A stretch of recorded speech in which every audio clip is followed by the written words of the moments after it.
he got fired on his day off, but it wasn't for stealing boxes. Now, I did a 10 Toes Tuesday about my brother last week.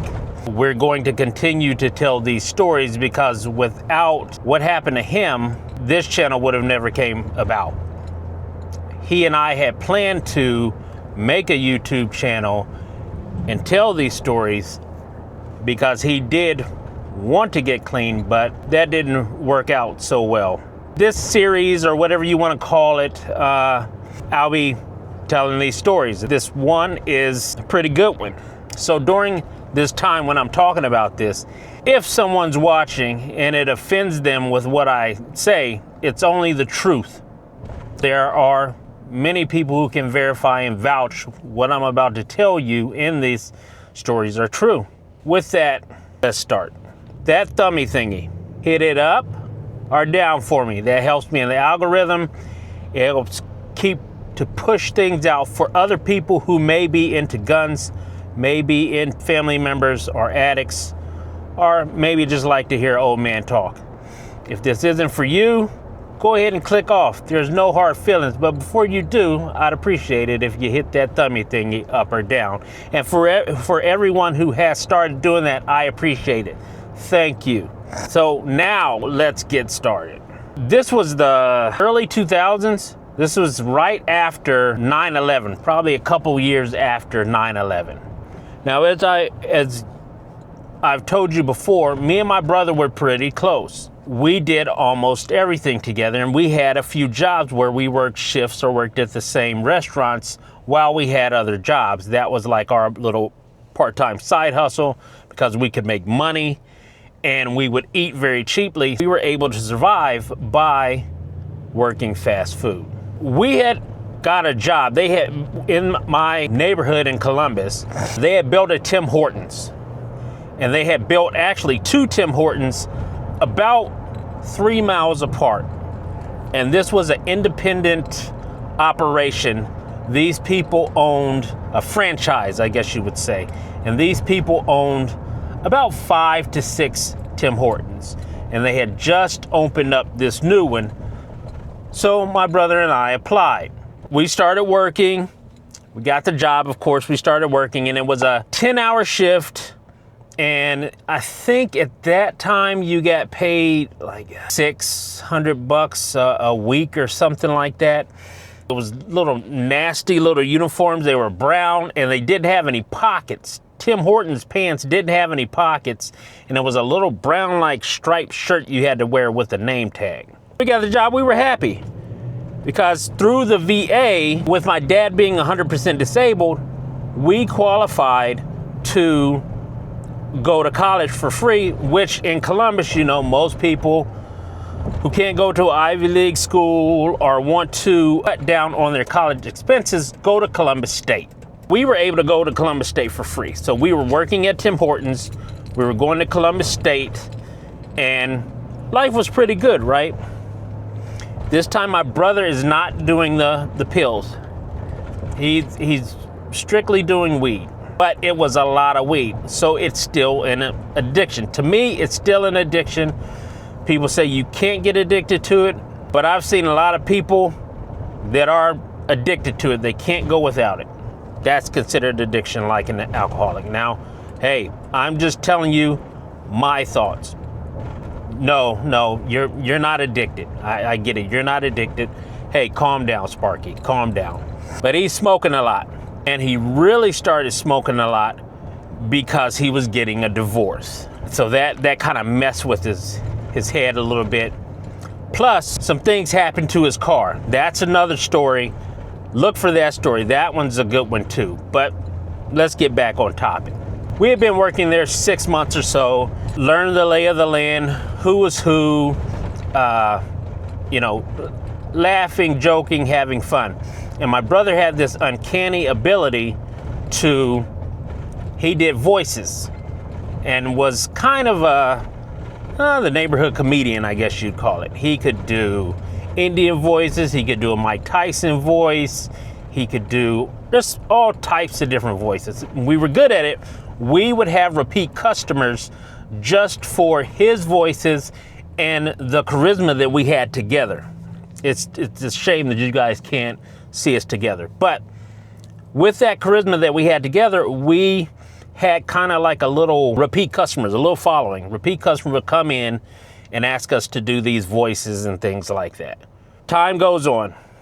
It's another couple months. So we were there 6 months. We really get the lay of the land. We're there about 8 months. And my brother starts feeling really comfortable there because everyone's joking around. It's a light atmosphere in a job that is thankless and underpaid, vastly underpaid. It was one Friday night, or was it Saturday? It was a Friday or Saturday night. I forget which one, but it was his night off. He had the night off. And so he started drinking. He started smoking a little bit.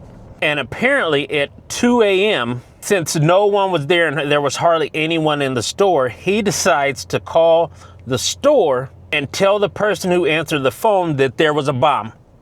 And he did this voice, and they thought it was a real bomb. So he hangs up the phone. He waits 1 minute. He calls them back. No one's answering the phone. Well, oh boy, you just called in a bomb threat. I forget where I was. I was off doing something, but he called in this bomb threat. Immediately calls back. No one's answering the phone. And he kind of panics and starts calling every couple of minutes to try to tell them, hey, it wasn't really a bomb, it was just me.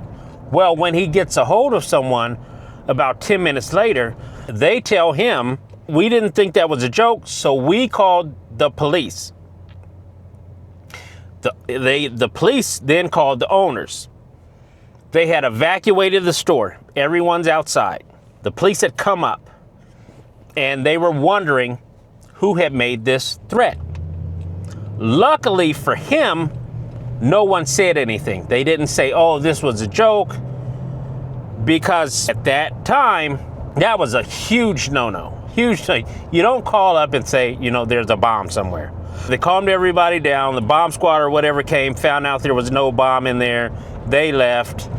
The owners left, went home, got a couple hours of sleep, and they immediately called my brother and told him to come to the store, that they needed to have a meeting. The police had told the owners that if they found out who had called in a threat, that, they could press charges. My brother goes in, it's his day off, and he tells them, yeah, it was me. It was a joke. It was kind of harmless, but I can see where you're coming from. They gave him two choices. They said, either you can quit, we just terminate your employment, or we'll have to, call the police. We really don't want to do that. The usual, you're a nice guy, you're a good employee, but we just can't have that here. And he understood. So he quit, got fired. There's more fired than quit, but they gave him a choice. So he got fired. That's when he really got a little more heavier into the weed, but it was just dumb stuff like that. I don't know if anyone out there who has, addicts in their family and is currently dealing with how much stress that puts on you because of dumb stuff like this. You call in a bomb threat on your day off to play a prank that turns into you could serve some real jail time. It's not thinking. That's why I'm not a huge proponent of weed or any of the other stuff. Now, have I partaken of? Oh, yes. I told you, I'm not gonna lie. Yes, I have. Those days are long behind me. I'm a grown man now. I got family, and not saying that grown men should do to each his own. But for me, it's just not for me. I've seen too much to really do that now. It just doesn't make sense to me. Hey, if you guys are out there thinking about doing some dumb stuff, don't do it. Call in bomb threats. Don't do it. It's not worth it. You're gonna lose your job. But that's the kind of stuff that I had to go through or contain on some level with things with my brother. Now, mind you, we're both working here. So this now affects me because everybody is looking at me like, Are you going to do this as well? Hey, Mr. Jokester Trickster, you've been working over here with him. Are you the same way? And I wasn't like that. It ended up that I quit probably a couple months after I got a better job. School has started to pick up a little bit more, and I needed to concentrate on that. So we ended up, both of us didn't work there for long after that. But yeah, just, hey, leave me something in the comments if you would. Let me know, am I wrong? Am I wrong for being upset with him for calling in a bomb threat and feeling that the drug abuse was part of this? Hey, until next time, and you know there will be a next time, be safe. I hope you guys are enjoying your day off, whatever it may be. And until next time, and there will be a next time, I'm out.